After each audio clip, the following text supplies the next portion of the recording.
This is the ocean in Minecraft. Its average depth is 20 blocks. This is my ocean in Minecraft. Its average depth is 100 blocks. I wanted to start survival in Minecraft at the bottom of the ocean, but the standard ocean didn't suit me. So I created my own world in Minecraft and increased the ocean's depth by 5 times. By the way, you can download this map from the link in the description. You can create your underwater civilization and start your journey in the depths of the ocean.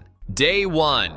I appeared in the ocean on the only block with air. Nearby, there was a chest with useful resources that would be very helpful for the early stages of survival, as well as 3 bottles of water-breathing potions, which won't hurt either. Of course, there was also a welcome book for anyone who wants to start their survival here. I took all my resources and drank the water-breathing potion to explore the ocean's territory. Just look at this view, it's stunning. Not far from the spawn point, I found an underwater temple, but of course, I won't go there. Now is a great opportunity to find some sunken ships and gather useful resources. The first chest had a map and paper, which are not very useful right now, but the second chest had more interesting resources. I also found a chest in some ruins with wheat and a fishing rod. And near the coral reef, I found another chest with food. The water breathing effect wore off, and I placed a door to gather some wood. This is a quick way to get the necessary wood for crafting tools. After using the second potion, I swam further. Swimming over the coral reef is simply amazing. And nearby, I found another ship, but it was upside down, which is very strange. Here, I found moss blocks, which are really valuable. Then I encountered my first drowned. I couldn't kill it with my hand, so I quickly broke the door and swam on. And here, I entered the mushroom biome. But in my case, it's a sunken mushroom biome. It all looks very interesting, but I think it's time to look for a cave to gather resources. And then I found the coral reef again, and nearby, there was something. I don't know how this happened, but Minecraft's world generation is really fascinating. I swam into a cave to explore it, crafted some planks, and made my first crafting table. I also made a wooden pickaxe to mine my first cobblestone. And soon, I had a stone pickaxe and a furnace. Day 2, I crafted a chest and transferred all my resources into it before heading out to search for iron and coal. Mining underwater is much harder and slower, but it's much more interesting. I also had only 1 potion left, which I saved for special occasions. I made the first torches, and with lighting, searching for resources is much more pleasant. Soon, I found a cave with no water, which made mining iron much easier. And while my iron smelted, it was time for a snack. Day 3, I made iron pickaxes and an axe, so resource gathering will be a little faster, and I found my first diamonds. On day 3, this is something special. I wasn't even planning on finding them, but I did. My chest is already full, and there's barely any room left in my inventory, so I crafted another chest. I left the resources in the cave and went to find a place to settle. Right near the cave, there was a coral reef, and next to it, a small flat surface with a sunken ship. I thought living near the reef would be a great idea. The view is really beautiful. I made a small room underground where I would survive for the time being until I gather enough resources to start building my underwater civilization. Sounds interesting, right? I moved all my things into this room and started arranging it. I swam to the ship to collect the useful resources from the chests. I also gathered some oak because I had run out of planks. Day 4, I'm in iron armor, which is pretty good. After swimming a bit, I looked around, and this is indeed a great spot for survival. The flat surface looks unusual, and I set off to gather sand. I need a lot of sand, at least 15 stacks to start building my house. Mining underwater is very slow, and I keep going back to the door to catch my breath. But what I wanted to build was definitely worth it. Look at these sand blocks floating upwards. The physics of water in Minecraft is truly incredible. Day 5, I'm still gathering sand. By night, I already had 15 stacks, but I decided to gather a bit more just to be sure. Day 6, 18 stacks of sand. This should definitely be enough to start. So, I swam back to my room to smelt it into glass. I made 8 furnaces to smelt the sand faster, and I put sand and coal in the first 4. I also went to gather some dirt to make a starter garden for food since my bread would run out soon. After digging some land, I placed dirt, made a step, and filled it with water. Then I tilled the soil and planted my first potatoes and carrots. I also ate some stew I found in a sunken ship. I retrieved the first 4 stacks of glass, and the start has been made. But my coal is running low, so I went searching for more. And here, I found a lot of dirt, which is much easier and faster to mine in caves. Day 7. Coal mining is going really well. I'm also gathering dirt because there's a lot of it here. And I found some more diamonds, which is always great. Returning home, I distributed a stack of coal evenly across the 8 furnaces and put sand in them. While it smelts, I set off to gather more coal. Day 8. When I returned home, I had 2 more stacks of coal, which I evenly distributed across the furnaces. Now some glass is ready, but I decided to add a few more furnaces to speed things up. I also harvested my first crop of potatoes and carrots. I put the potatoes in the furnace because cooked potatoes provide more hunger saturation. After that, I went underwater to mark out the future area for my survival base. Why do I need glass? It's simple. I want to make a glass dome to survive underwater. So, I'm making the foundation of this dome out of diorite. The circle is already done. It's a tiny area, but even to furnish it and make land here will take a lot of time. And now, I've started constructing the glass dome. I place a few blocks, then return to the door and repeat. The first layer of glass is done, and I've started the next one. Day 9. Work is going at full speed. Building this is really difficult. I could have settled underground, but that's too easy. The idea of making this dome came to me right away, because surviving in it at the bottom of the ocean is really interesting. In the meantime, while I'm building the dome, my glass has already been smelted. Here's the intermediate result. But of course, it's just the beginning. While I'm building my future home, a drowned came to visit again. Fortunately, there aren't many of them here. The dome is almost ready, only a little more to go. Day 10. The last layer of glass is remaining, and it's done. Honestly, it didn't turn out as good as I'd hoped because I built it without a plan, but I think it's fine for now. I'll make something better later. I made an entrance on one side. The dome is ready, but it's still not livable, so I need to remove the water. But admit it, the view from inside is just incredible. I decided to use dirt to remove the water. This is very slow, but I have no other option. Getting sponges is too dangerous right now because it's hardcore, and I only have iron armor. Layer by layer, I placed dirt and broke it, and now the first 2 floors are dry. At night, I thought it would be a good idea to mine diamonds for tools and armor, so I went to do that, and I found a spider spawner right under my base. This is really valuable. Day 11. Finding diamonds wasn't easy, so I went searching for sunken caves, hoping to find something there. My idea worked. After a few minutes, I found my first 5 diamonds. Then, swimming through the cave, I found another cluster of diamonds, which was a huge success. I returned home and crafted a diamond chest plate and helmet. It's not enough, but it's a good start. At this point, I often thought about exploring the underwater temple, but I'm not taking any risks. By the way, on hardcore, the Elder Guardian takes 6 hearts of health with just 1 beam attack, and I only have 10 hearts. Day 12. If there are no sponges, then I need a lot of dirt. I've dried the first few layers of the dome, but now the dome is getting bigger, and I'm running out of dirt. I went to search for caves again, so I wouldn't have to mine dirt in the water. Day 13. This is a really boring task, but it's safe.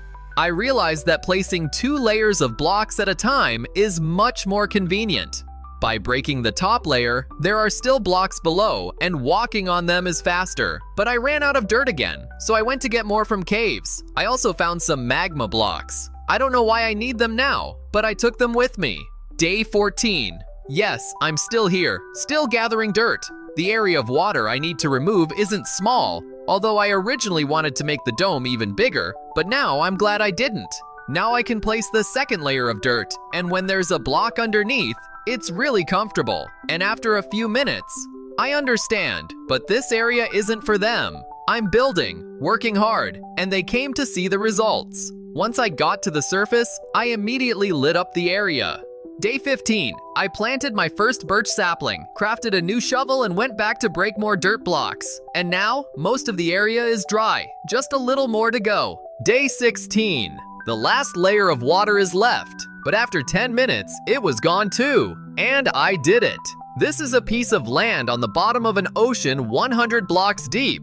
It's my home for the next 100 days. Of course, I immediately lit up the area so no mobs would spawn. I planted 4 saplings. One of them should definitely grow. And here's what my dome looks like from the outside. All around it is water, coral, sand, sea creatures, and this small patch of air. Day 17. I decided to make a small mob spawning room. I need skeletons to get bone meal. By the way, here's an interesting water bug, the night vision effect without the night vision potion. When I went up, I discovered the first grown spruce tree, the first tree to grow here. And here's a view from the middle of the ocean's depth. What an incredible place! Day 18. And here are the first monsters and skeletons I needed. Thanks to the bone meal, I grew another tree. It dropped 5 saplings, which is a lot, but it's just what I needed. Now I can plant a large spruce tree, but to do that, I need to get to the surface. And that's when I was met by some unwanted guests. Turns out phantoms fly underwater too. It's strange, but now we're on equal terms since I can swim as well. Day 19. I grew a large spruce tree and started chopping wood. I need a lot of wood. It feels odd to be on the surface after such a long time underwater. But I'll rarely come up here because I can't yet plant such a large tree underwater. Upon returning, I found an acacia tree and also a few skeletons below. When I came back again, I was greeted by a small zombie, but I had a shield. Then a creeper exploded, but I quickly fixed everything. Day 20. I spent the whole day chopping wood. At night, I started building a mob farm. I thought it would be nice to have a source of bones and gunpowder. Although the mob farm down below worked decently too. I crafted some campfires, chests, and hoppers for the farm. Day 21. I built the lowest part of the farm, where the mobs will fall. I placed a chest and connected hoppers to it. The bottom part of the farm is ready. I made the first layer of the walls and spread water. I put down trapdoors and closed them. When I was building the mob platform, phantoms attacked again, so I swam to the deepest point. That's when I met a drowned with a trident, which is very dangerous. I thought for a while about how to deal with him since I couldn't leave. I decided to dig a tunnel down below to move far away from the drowned, so it would disappear. Day 22. When I came back, he was gone, which was great, because now I could swim anywhere again. I finished building the walls and roof of the mob farm. I also thought it would be nice to add some lighting, so I made some lanterns and placed them around the area. The dome looks even brighter with them. Day 23. The mob farm is working, not very efficiently, but it's working. I removed all the sand inside and replaced it with slabs. I placed a torch in the center and covered it with a moss carpet. It's really convenient. I started decorating a bit and moved the resource chests upstairs. I also placed some furnaces opposite the entrance. Day 24. I added some moss blocks and azalea. A zombie appeared on the single block with a door. I don't know how it spawned there, even though there was a door. I set up a small sugarcane farm. I checked the mob farm again, and it almost doesn't work. Well, it only works when I'm nearby. It's a shame, but it's not a big deal for now. It's time to start looking for zombie villagers, so I began digging another mob spawning room. It's going to be a small room, 1 chunk in size. Day 25. I added some glass so I could see all the mobs and not miss the zombie villager. I also removed all the lighting. Nearby, I started digging a similar room, but I dug all the way to the water, to a sunken ship. I closed the water and drained the room. I climbed up to check the mob spawn again. When I went down, I was greeted by a surprise, a tiny zombie villager. I wonder, can you heal a tiny zombie villager? Day 26. This is my chance to save the little zombie, so I put him in a boat to heal him in the future. And at this point, I realized that I need apples, which I don't have, and I also don't have oak trees. But this is no ordinary ocean, Besides coral reefs and temples, there are also sunken biomes here. I've already found a mushroom biome, so there should be a regular biome with trees somewhere. I went off in search of it. As before, I used a door to keep the air from running out. I swam for a long time, looking for something that might resemble the biome, but I didn't find anything. But at that moment, I saw it, a sunken village in Minecraft. A village that had completely sunk underwater, along with all its contents. It really looks unusual. Taking advantage of the opportunity, I explored the blacksmith's shop and found 2 apples. I also met an iron golem. Strange, how is he still alive?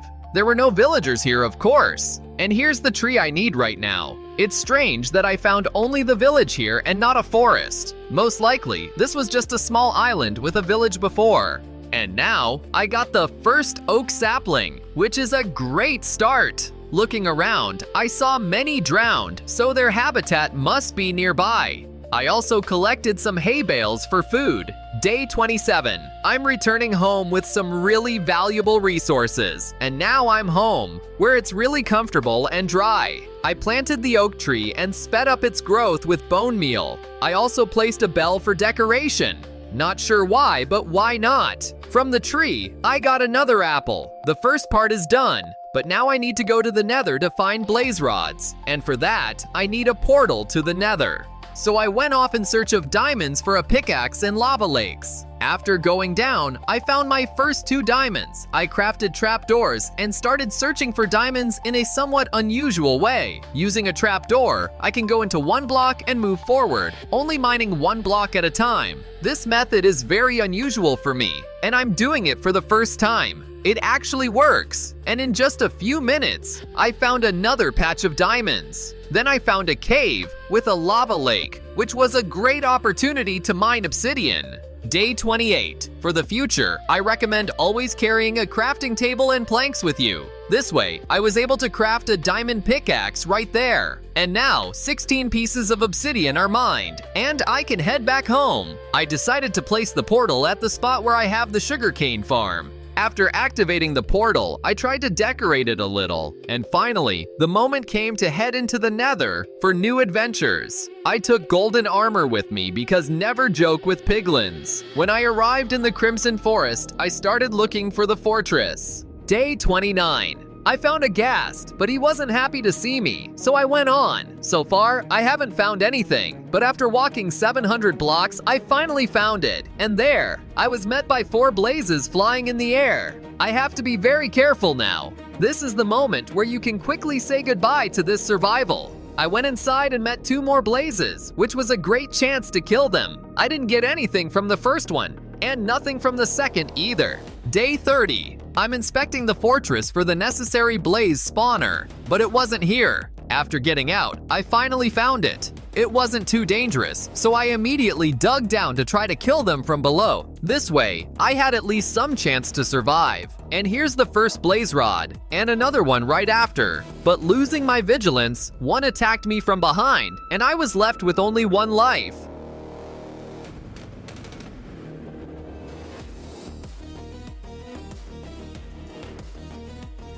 I already had 2 blaze rods, which is enough, but for some reason, I wanted more. This tactic works well, and sometimes they even fall to me. After getting 5 blaze rods, I went home. I searched for the portal for a long time because it was about 800 blocks away. Day 31. I found him and returned home. The hardest part is behind me. I have everything I need to make the necessary potion. After crafting a brewing stand, I placed it where the bell used to be. I realized I need mushrooms, but they are far away, so I went fishing to catch a pufferfish for the potion. After 6 tries, I succeeded, but this method isn't the best. I also caught a name tag, which is very valuable. Now I have 3 potions of water breathing, which means I can swim underwater quickly and comfortably. Day 32, I realized that pufferfish can be found near the coral reef, and they appear in groups. After 8 minutes, I had already caught 10 pufferfish, which will last me for a long time. I then set off in search of the mushroom biome. Once I got the necessary mushrooms, I swam back home. Day 33. I crafted a pickled spider eye and brewed a splash potion of weakness. I also made 2 golden apples. Going down, I was surprised to find I was scared. I wanted to kill the creeper, but I don't know how it happened. The creeper exploded, but the zombie survived. Is this magic?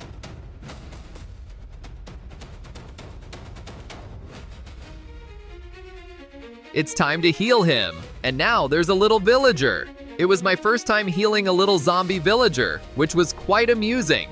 After removing the boat, the villager turned out to be very smart and climbed up the ladder. I placed a bed for him and he went to sleep. During the night, I saw another zombie villager. Day 34. I wanted to catch him, but fate had other plans. Thanks, skeleton. You really helped me. I went to the nether for soul sand to grow netherwort. I also gathered bone blocks, which are a free and quick source of bone meal. I planted the nether wart near the potato farm and brewed another batch of water-breathing potions. Day 35. My villager has grown up, so I gathered some flint to craft him a fletching table, and he successfully became a fletcher. While I waited for monster spawns to find another zombie villager, I went to gather sand. It's a pleasure to mine it without constantly swimming to the door. I checked the mob farm, but I didn't find anyone. Very strange. Day 36. I'm in the middle of the ocean, waiting for monsters to spawn below, and again, I returned here and found monsters, but none of them were what I needed. There were so many zombies here again, but luck wasn't on my side. Of course, I killed them all to allow new ones to spawn. Then, I returned to my waiting spot to let more monsters spawn. Day 37. This time, only one skeleton and one creeper were waiting for me. I stood there for 5 minutes and there were just 2 mobs.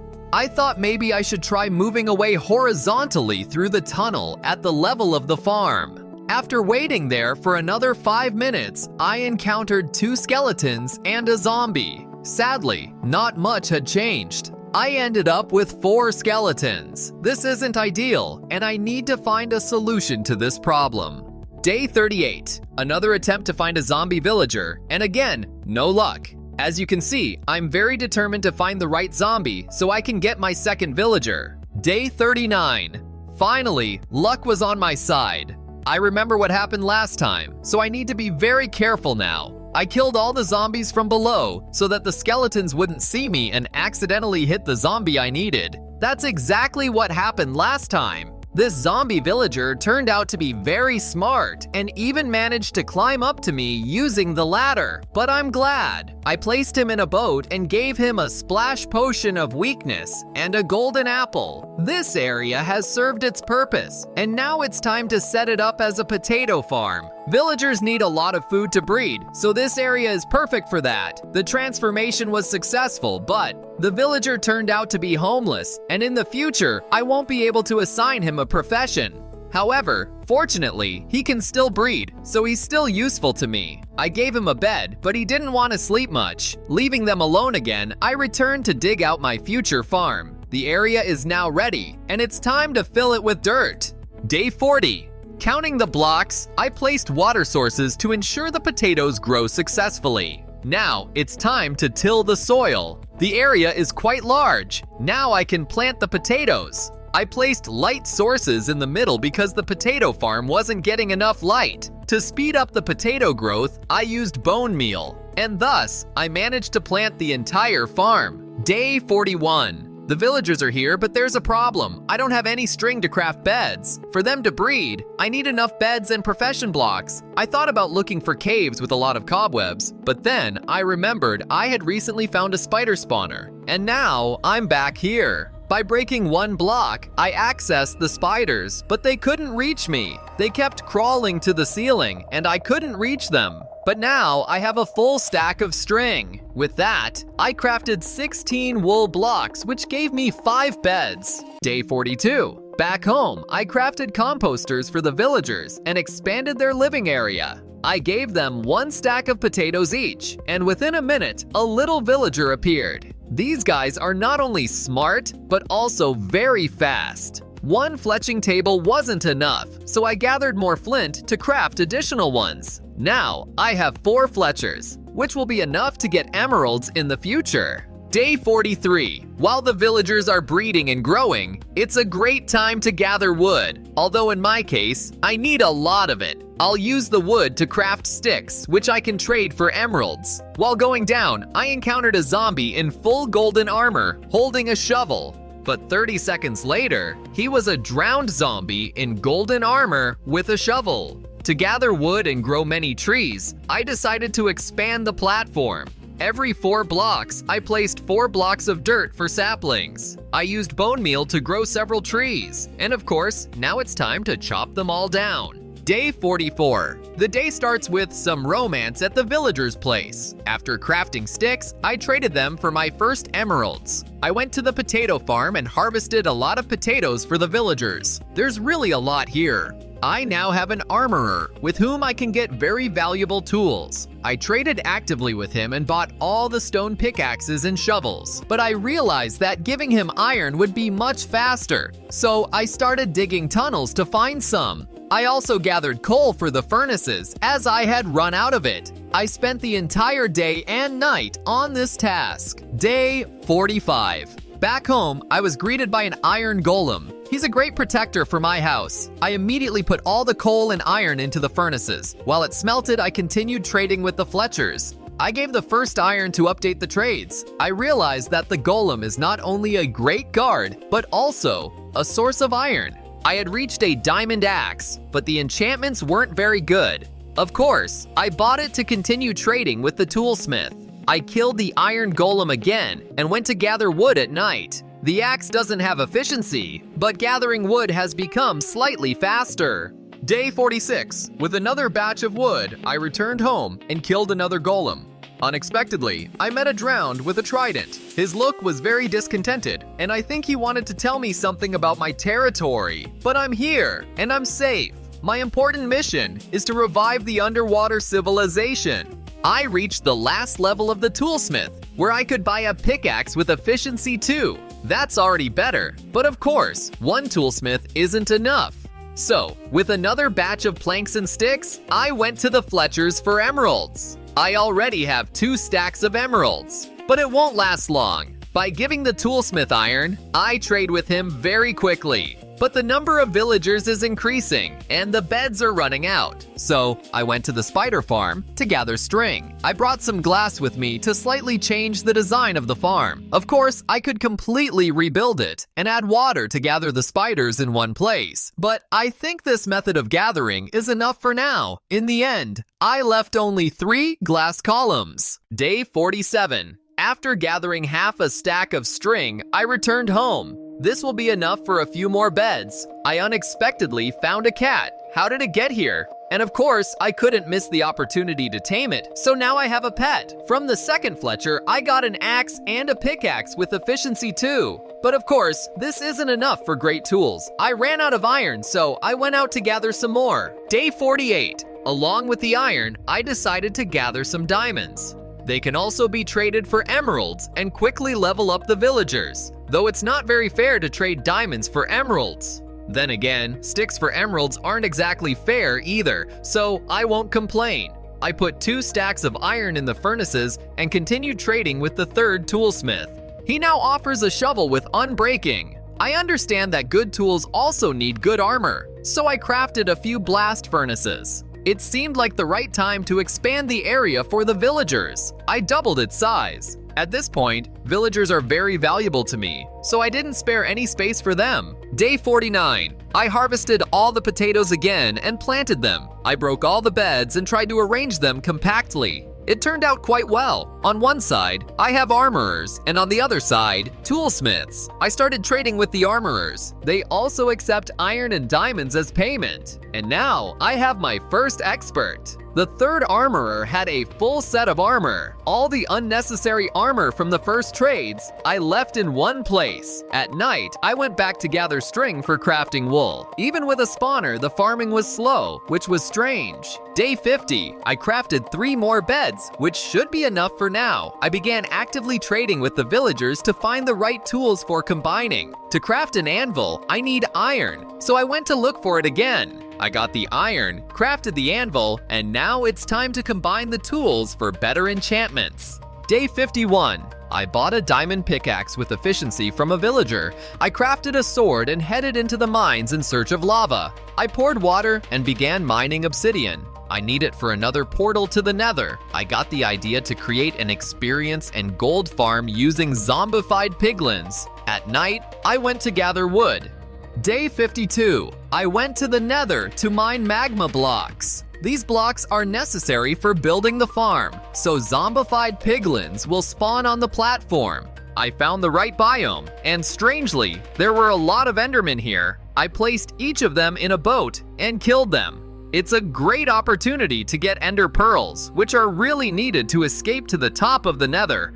I started placing netherrack blocks and built upwards. Day 53. Under the bedrock, I found the highest point and, aiming for the edge of the blocks, threw an ender pearl. It was terrifying, and for a moment, I thought I was going to die. I quickly built a portal and activated it. On the other side, I ended up at the very edge of the map. When I created this world, I set boundaries, limiting the area to 1,000 by 1,000 blocks. Returning to the nether, I continued working on the farm. I placed some planks and trapdoors so the zombified piglins would fall down. I began building the platform underneath with half slabs for them to fall onto. I also marked out the area for a second platform above. The farm is going to be 2 stories high, and I think that should be enough to get plenty of experience and gold. Day 54. I added 2 more blocks up and began building a spawn limiter for the ghasts. I placed half slabs every 2 blocks to prevent ghasts from spawning. I did this before starting the platforms. While building the roof, the first zombified piglin and piglin appeared on the edge of the platform. Once the roof was done, I immediately began building the second floor. I made more half slabs out of cobblestone, which is very efficient. The upper platform is now complete, and it didn't take much time. Of course, I also began working on the lower platform. The farm is ready. Day 55. I built a small platform at the farm level and hit the first zombified piglin. They all started coming toward me and falling down. This simple method gave me an experience and gold farm. As it turned out, it's much easier to enchant tools and armor myself, rather than searching for the necessary items from villagers and buying them. And this helped. Maybe I built the farm a bit low, but I'm not going to rebuild it. I gathered the first batch of experience. However, I realized that I need a bow and arrows, so I had to swim back home. Unfortunately, the distance from the portal to my home is quite far, and I only arrived by evening. I grabbed arrows and some string from my mob farm, then swam back to the portal. I went up to the top and hit one of the zombified piglins with an arrow, and the farm started working actively. When new mobs appear, they immediately run to me and fall down. Day 56. I continued waiting here, collecting experience. Soon, the experience bar filled up quickly, and that made me really happy. I regretted not building this farm earlier, as I had spent quite a bit of time trading with villagers. But what's done is done. I still have quite a few villagers. Then I noticed a zombie. How did it appear here? How can a zombie spawn in the nether? This was new to me. While I was waiting on the platform for more zombified piglins to fall, I noticed the zombie again.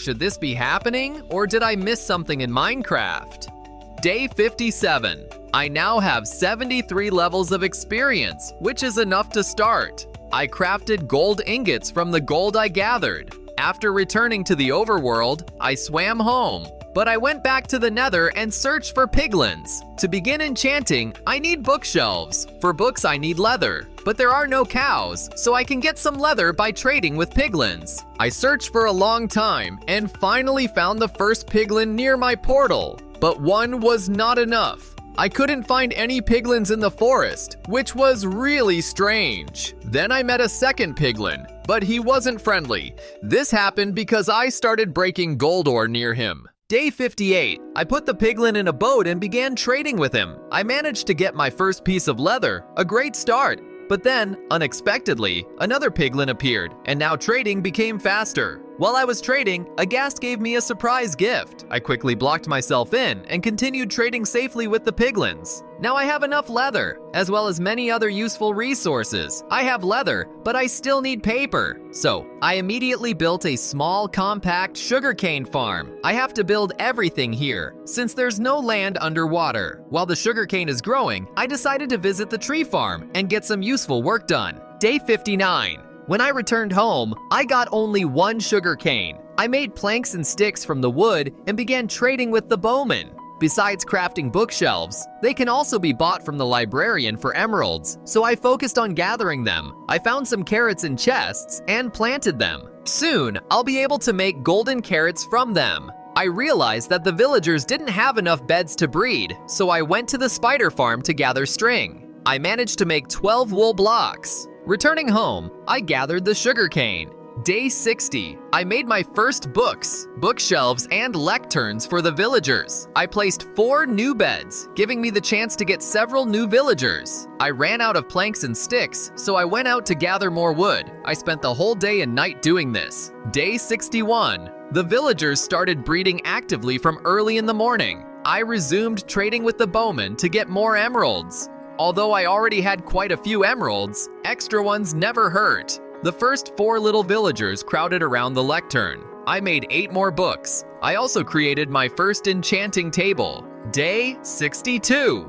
From the first librarian, I bought 12 bookshelves. I gathered some potatoes to make room for planting carrots. The librarian refreshed his trade, and I bought another 7 bookshelves. That's enough to build my enchanting area for armor and tools. With a pickaxe and some lapis lazuli, I enchanted it and got silk touch. The first step is complete, and I was really happy about it. After 4 attempts, I got the best pickaxe in Minecraft, even though the enchantments were on a nearly broken pickaxe. Now it's time to go find diamonds. As usual, I place a trapdoor and mine forward in a single block. I recommend mining diamonds at level -58. It's the perfect place for them. With the Fortune 3 pickaxe, mining will be even faster. Day 63. I now have 1.5 stacks of diamonds. This is enough to craft several pieces of armor with extra supplies. Of course, I started crafting them. I crafted each piece in 3 copies so I could choose the best enchantments and keep backups.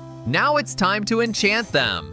I managed to find a helmet with respiration, which is very important right now. But my experience level ran out before I could get all the armor pieces I need, so I went back to the experience farm. When I gathered my first batch of experience, the bar filled up quickly. Day 64. A few more stacks of iron and experience later, I could return home. But I forgot my boat and I didn't have any wood, so I had to swim 800 blocks by myself. It was a long journey. Day 65. I put on the helmet with respiration, and swimming became much more comfortable. Finally, I reached home. I just need to enchant the boots and combine all the armor pieces. I also crafted and enchanted a sword, and for the first time, I got looting 3 on it. I combined 3 helmets into 1, but my experience ran out again. It went really quickly, and that was quite disappointing. My food ran out too, so I used the Fortune 3 pickaxe to gather carrots. Of course, I crafted some golden carrots and had a quick meal. My health quickly restored, and I had enough strength to go to the nether. I threw an ender pearl and safely made my way to the top. Once I was up, I spent some time waiting for zombified piglins to spawn. Day 66. I spent the entire day and night waiting and collecting experience at my farm. Day 67. I gathered 68 levels of experience, which is enough to go back home. I decided to craft a few bows to find one with infinity. I ran out of string, so I had to kill a few spiders. I had quite a few attempts before I found the enchantment. In the anvil, I combined the pants and boots. I also combined 2 bows and got a bow with power 5 and infinity. Finally, I put on the armor. At this point, I had worked really hard, and it wasn't for nothing. Since the moment I drained the dome, I knew I would need sponges. But going to fight ancient guardians in iron armor would be suicide. That day had finally come. I made TNT and took a lot of blocks with me. I went looking for an underwater temple. Once I found it, I immediately descended. I had the idea to build a tube out of blocks and throw TNT inside to blow up the roof so I could get inside. But something went wrong here. After a few minutes, I didn't get the effect from the guardians, and I could calmly break the blocks and enter. As soon as I entered, I got the effect. Let's just count that as really good luck. Day 68. I killed the first guardian. It turned out to be not as hard as I imagined. I continued exploring the temple's labyrinth and searching for the other guardians. I found the famous sponge room, but I couldn't take them yet. I spent a long time looking for the second guardian, but when I met him, I swam behind a column to avoid the beam and killed him. I quickly found the last one and immediately began fighting without any hesitation, and it helped. I was really worried for my life, but thanks to this armor, the battle was very safe. The fatigue effect was gone, and I started mining sponges. Day 69. I thought there could be several sponge rooms and went searching again, but soon realized there was only one. I swam home with my 30 sponges. This is great, but it's still not enough. To comfortably drain the area, I need at least a stack. So I went looking for another temple. As soon as I saw one, I immediately swam towards it and managed to break the blocks. It was strange. Usually, I couldn't even get close without getting the fatigue effect, but this time, it was easier. I went to search for the guardians. With the first one, it was tricky, but I hid behind a column to break the beam and killed him. The second guardian was in a room with a column, so I used the same strategy again. The third guardian was also killed, and that was a win. I got one sponge from each of them. I waited for the effect to disappear and broke the gold blocks. Day 70. I broke all the sponges I found here. Now, I have a full stack of sponges. Normally, you can get 30 sponges per temple, so this is an excellent result. I expanded my storage a bit since the chests were getting full.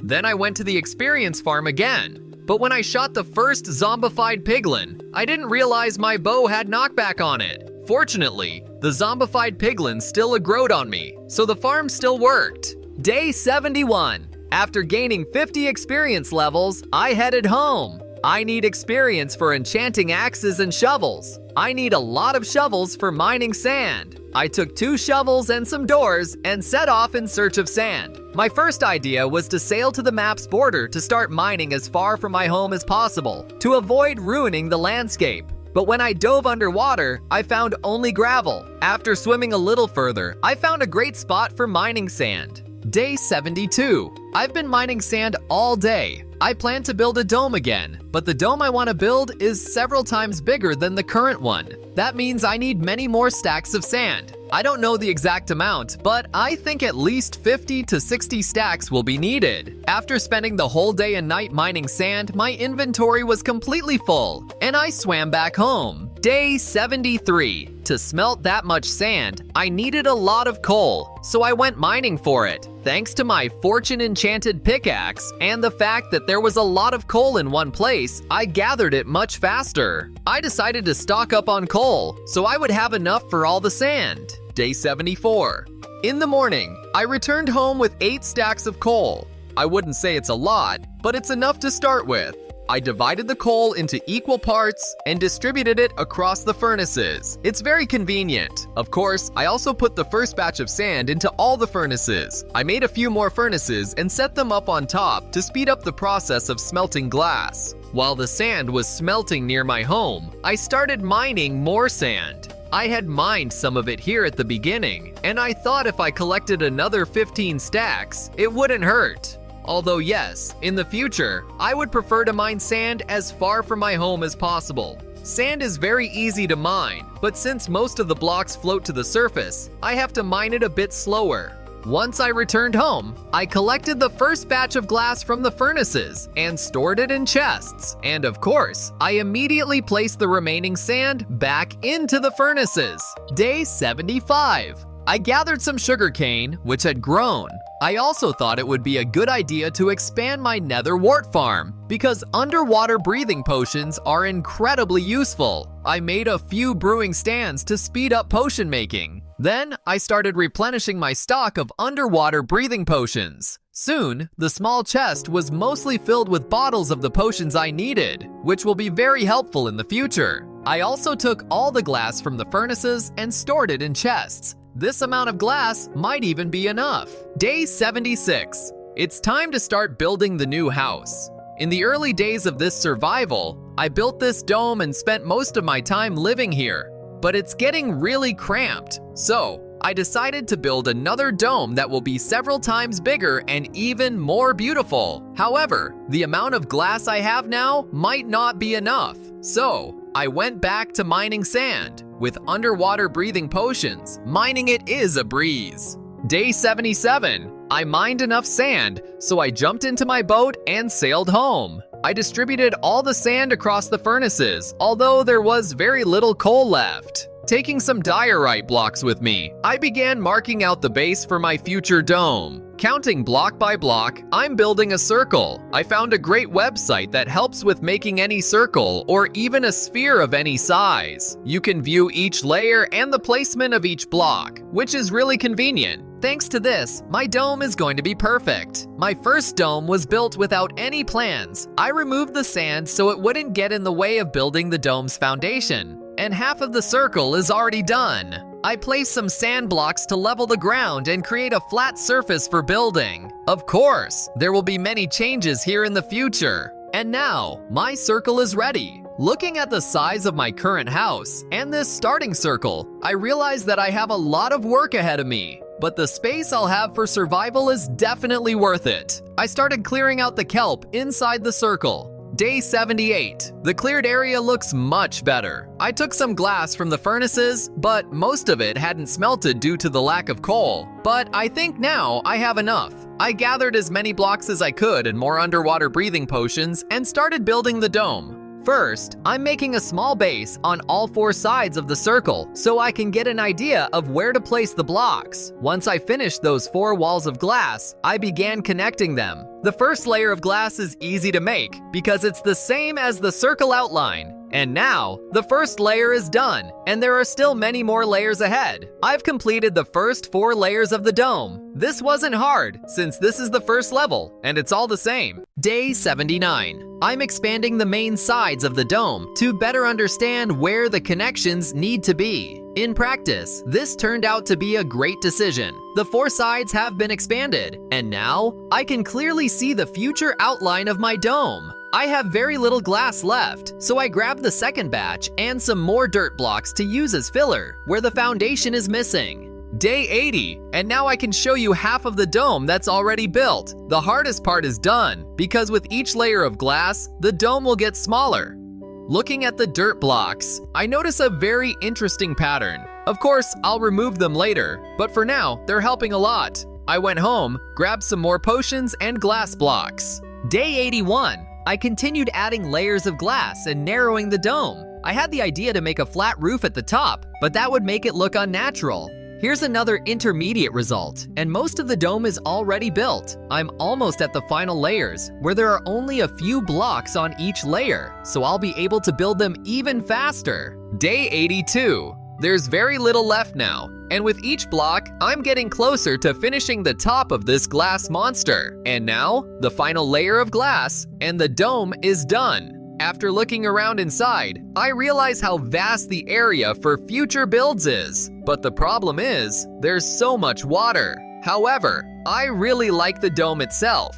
Thanks to the construction plan, it turned out perfect. And that's exactly what I needed. I crafted some lanterns to light up the inside of the dome. I thought, while I can swim, I might as well take advantage of it and quickly place lanterns where I need them. But before that, I built the dome's foundation and removed all the dirt blocks inside. Day 83. Without the unnecessary dirt blocks, the dome looks even better. Climbing to the top, I placed the first lanterns for lighting. I started searching for the best places to place them. The area here isn't small, and I wanted to light it up as much as possible while using the fewest lanterns. I ran out of lanterns, so I bought a few more from a villager. But that wasn't enough, so I used up the rest of my iron to make more. And now, the lighting inside the dome is done, and I think it looks pretty good. But now comes the hardest part, draining the dome. I took some blocks and started marking the bottom for placing sand to drain it section by section. I'll admit, up until this point, I had never drained anything in Minecraft. Moreover, I'd never needed to use sponges, but now the time has come. Day 84. I decided to make sections 10 by 10 blocks, and it seemed like enough for draining, but how wrong I was. And so the layout for placing sand is ready. After placing the first sand pillar, I started placing the rest of the sand this way. On one side, it seemed easy, but on the other, friends, you have no idea how boring this is. But in any case, it's definitely better than my first method of draining when I filled the whole space with blocks. I ran out of sand and swam to the map's edge to find more, and I found a very large area with sand. This time, I needed even more of it. Day 85, block by block, I mined sand, and I realized that mining it in a row is a bit faster, so I stuck to this method. Coming back home, I looked at these two domes. For me, it was something incredible. Returning to the dome with a full inventory of sand, I started placing it again. And here's the first square done. Then, after building another square nearby, I had the strong urge to test the draining of this area. But after placing the first sponges, nothing happened. I even forgot that they need to be dried first, which was quite funny. Day 86. The fastest and best way to remove water from sponges is to go to the nether and place them there. I also realized that the sand I had wouldn't be enough, so I started mining netherrack. It breaks instantly, it's on land, and it doesn't float away. This seemed like a great solution. Returning here, I placed the first sponges to drain the water, and I realized I had made a big mistake. The sponges couldn't remove all the water from above, and the water flooded back in. Well, that was expected. I started dividing these sections and building walls, and then I divided half of this half again. Finally, everything started working. The first dry land in this dome was achieved. I immediately started draining the neighboring small section. Day 87. I went back to the nether, killed a piglin near the portal, and began drying all the sponges. While swimming above the dome, I noticed a creeper. It had made itself quite comfortable here. I realized that my underwater breathing potion had run out, so I collected nether wart and started brewing another batch. After reaching one of the squares, I started dividing it into two parts with a netherrack wall. And now, I could start draining this part of the dome. Day 88. It took all my sponges to drain this small section, and now I needed to collect them and dry them again in the nether. And yes, I broke the sponges with a pickaxe. And somewhere in my mind, I knew there should be a faster way, but I would get back to that later.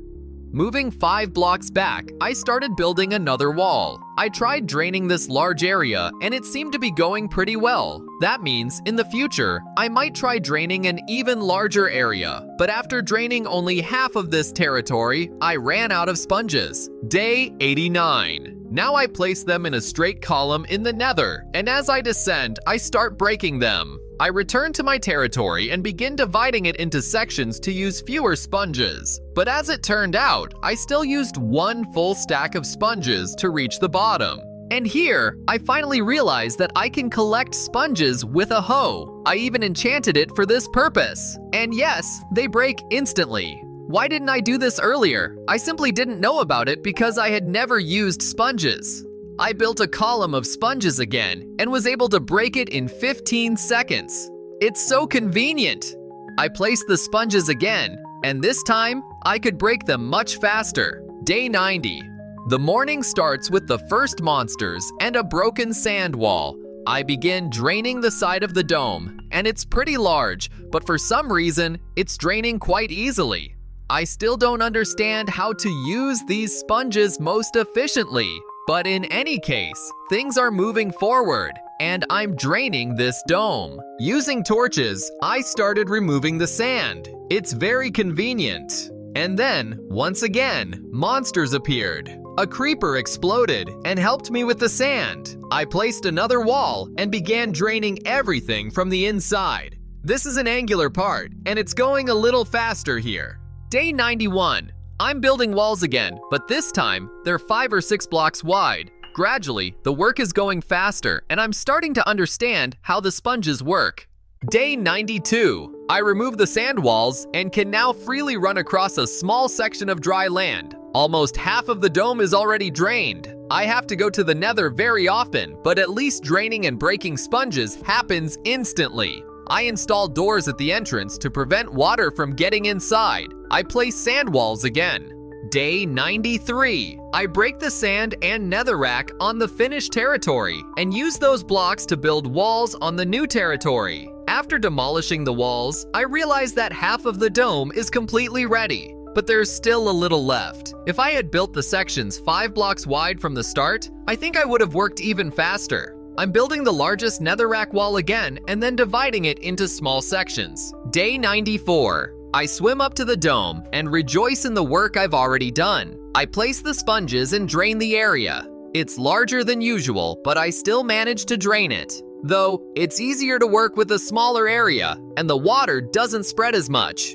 Day 95. I have about 20% of the land left to drain. The walls are already built, so I'm just placing the sponges and drying them in the nether. Once the first layer of water is drained, I break the far sand walls. Watching the sand fall is really interesting and mesmerizing. Day 96. I demolished the largest netherrack wall. It's quite comfortable and fast to do. I also break the small 3-block partitions. I crafted chests and placed all the sand in my inventory. I installed chests near the doors to store all the blocks, so I don't have to swim back home. I used the sand to build the last layer of sections for draining. It's the smallest one because it's on the edge where the dome is even smaller. Day 97. I'm draining the largest side part now, and I was able to do it very quickly. By this point, I'm already used to it, and draining is starting to feel like something normal. And then, I built the very last sand wall to drain the last 3 sections.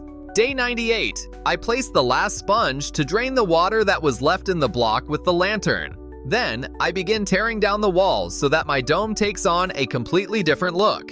Once again, I run into a creeper who's hiding behind the sand. I break down the very last large wall of red nether bricks.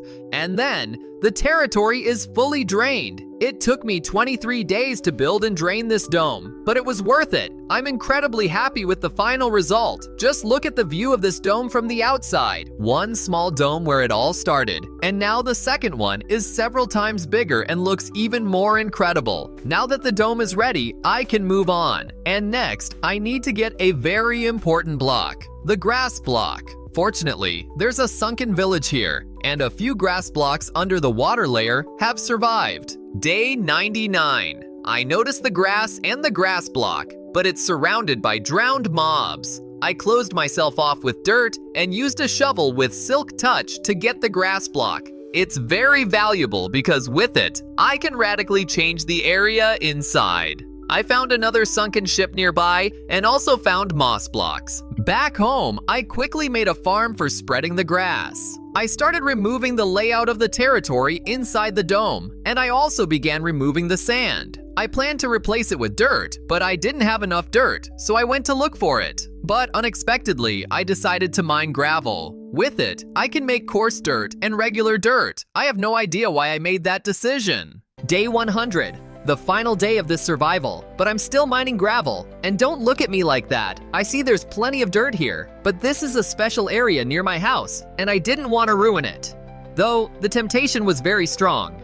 Inside the dome, I created coarse dirt and began placing it. After placing all the blocks I had, I started tilling them with a hoe. Yes, it took a very long time, and of course, it wasn't satisfying. After drinking an underwater breathing potion, I went to look for a mushroom island. Yes, I didn't think about this earlier, but after not finding that island, I noticed small islands with dirt nearby. That's also quite good, so I started mining it. Well, at this point, my 100 days of survival at the bottom of the ocean have ended. Of course, I didn't manage to build anything because the construction of the dome took a lot of time. But don't be upset, this is just the beginning of my survival here, and I already have the foundation for future builds. Very soon, I will turn this piece of land under my dome into something extraordinary. Overall, I'm very happy with this survival, and I think it's a very unusual survival, which I could compare to Skyblock. You can find this map with my survival, as well as access all my maps and mods. Subscribe to the channel, and don't forget to leave a comment because it's very important. The most interesting things are ahead. My name is Simon, and we'll see each other again soon.